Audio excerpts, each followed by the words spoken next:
Kot pa smo ugotovili že prejšnji teden, se je kampanja za parlamentarne volitve začela takoj, ko smo dobili predsednika. In, kot smo videli, nove stranke nastajajo z enako hitrostjo kot hipsterski izdelki na Kickstarterju. Tudi moj nekdanji sodelavec in prijatelj Marjan Šarec po porazu na predsedniških volitvah ne odneha. Vse bolj namreč kaže, da se bo svojo listo udeležil državnozborskih volitev naslednje leto. Svoj slogan že imajo. Pridemo do konca mandata, zgodi se nič, je nov mandat, pa se spet nič ne zgodi. Dragi kolega, cenim, to je pa moj kolega Šarec realist. Ja? Ampak kdaj je potreba kaj obljub, Marjan? Se postaviti na kjero stran, zavzeti jasno politično mnenje. A je res ali ni? Bod vsaj SSŠ, stranka slovenskih šoferjev. Spot imaš že narejen reklamo. Ne? Let bi bil včeraj milijoner, jaz sem najleto, ker sem šofer.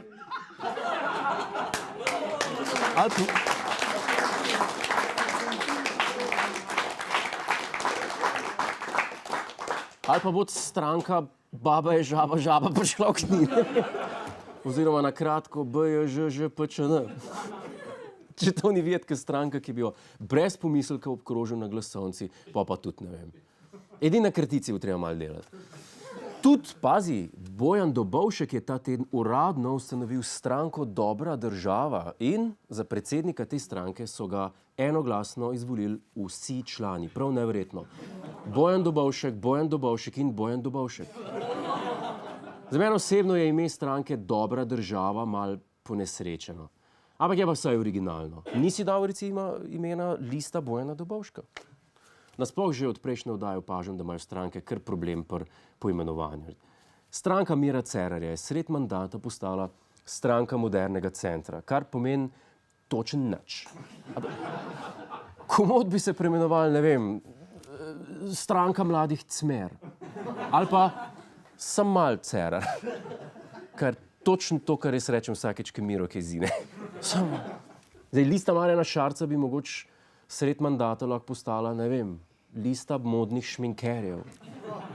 Ali pa leto modernega Šmarjana.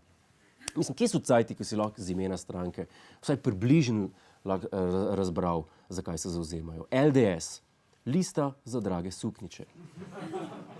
ZLSD, Združeni lepi samski in dolgočajci. SDS, super duper stranka, se te pa dobra. Ali pa SLS, sami levi seljoti. Glejte, drage gledalke in gledalci, jaz iskreno nimam pojma o ustanavljanju novih strank, ker nisem nobene še ustanovil. Edina stvar, ki sem jo v življenju ustanovil, je bil delovni odbor za Firtofe pri aktivu kmečkih žena Dobu. Zato napovedujem najbolj pričakovan trenutek v oddaji ta teden z Juretom Godlerjem, odkar smo imeli Lamo v studiu. Bil je naš korespondent celo sezono. Tako dobro mu je šlo, da se je odločil, da bo vložil kandidaturo za predsednika republike.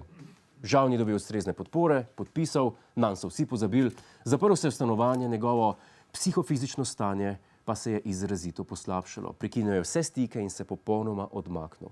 Po dneh moledovanja nam ga je končno uspel prepričati v vloge, ki smo jih do prejšnje oddaje predvajali. Danes pa se je po vsem tem času odločil, da je ponovno z nami v studiu. Dame in gospodje, en lep pozdrav, z nami je Janez Ivan Novak!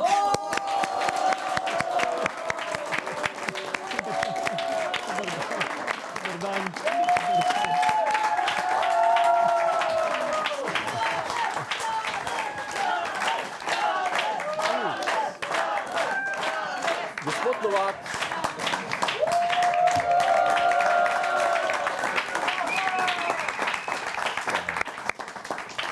Zelo ste priljubljeni, ja, vidite. Pozdravljeni v studiu. Hvala Jezus, hvala Jezus. Gospod Novak, najprej se ena lepa dobrodošlica. Zelo sem vesel, da ste nazaj. Hvala, tudi jaz sem vesel, da ste me povabili, čist prostovoljno, ne, in ne da bi mogel jaz prej odreti v prostore Planet TV-ja. Gospod Bova pozabila na ta incident, prav? Ja, prav, dejva. Gospod Novak, povejte, naporna polovica leta je za vami. Kako ste se spopadali z vašim, lahko bi rekli, osebnim propadom? Me veseli, da ste me vprašali. Res, pa poglejte, Včasih se zgodi, da se človek najde na razpotju, a ne da. Cesta na levo vodi v propad, cesta na desno pa je zaprta, ampak ker ste zaveden človek, se vseeno odločite za cesto na desno. In potem vas ta cesta pripelje kamorkoli že, mene v skoraj norišnico, če veste, o čem govorim, gospod Godler. Ne vem, o čem govorite. Ja, se mi je kar zdel. Ste še na tabletah? Ne, nikakor, samo še na domoljubju. Dobro, zdaj, ker ste tukaj, dajte me razsvetliti, kaj se dogaja na slovenski politični sceni pred parlamentarnimi volitvami naslednje leto. Me veseli, da ste me vprašali. Kot je bilo razvidno iz predsedniških volitev, predvsem drugega kroga, so v volitve spet se vmešali strici iz ozadja. Gospod Novak, a se mi da nekaj zmenila? Pardon, gospod Godler, v volitve se ni vmešal povsem nihče. Povsem normalno je, ne, da ima Levica 2 kandidata v drugem krogu, desnica, ki ima pa večino, pa benga. To je povsem normalno, da Levica za vsake volitve ustanovi novo stranko z domnevno novimi obrazi in kar zmaga. Pa kje ste to že videli? Je pa se tudi desnica kdaj narediš na stranko? Skoraj nikoli in samo, če je res nujno, pa če gre za otroke. Dobro, dajte se ostati malo pri teh novih strankah, ki nastajajo. Ta teden je uradno ustanovil svojo stranko Bojan Dobovšek. Ja, ta dobra država. Veste, to je ta isti sarkastičen cinizem, ki smo mu priča že pri poimenovanju slabe banke. Ne? Država ni bila nikoli dobra, razen med letoma 2004 in 2008. Ok, pa se vam ne zdi, da mogoče rabimo nove obraze v politiki? Glejte Šarca. Ne mi z novimi obrazi, gospod Godler, še manj pa s Šarcem. Z novimi obrazi v politiki je kot z muzikli. Vsak teden nova embalaža, blato pa isto. Šarec je en navaden osu, ki gre 2-krat na let, Dobovšek je pa levičarski virant. Ja, ampak, gospod Novak, dajmo biti fair, Šarcu kažejo ankete dobro, Dobovška pa vsi spoštujejo kot korektnega politika. Oba sta zelo priljubljena med ljudmi. Se je tudi Šmaranca priljubljena med ljudmi, pa to še ne pomeni, da je dobra zanje.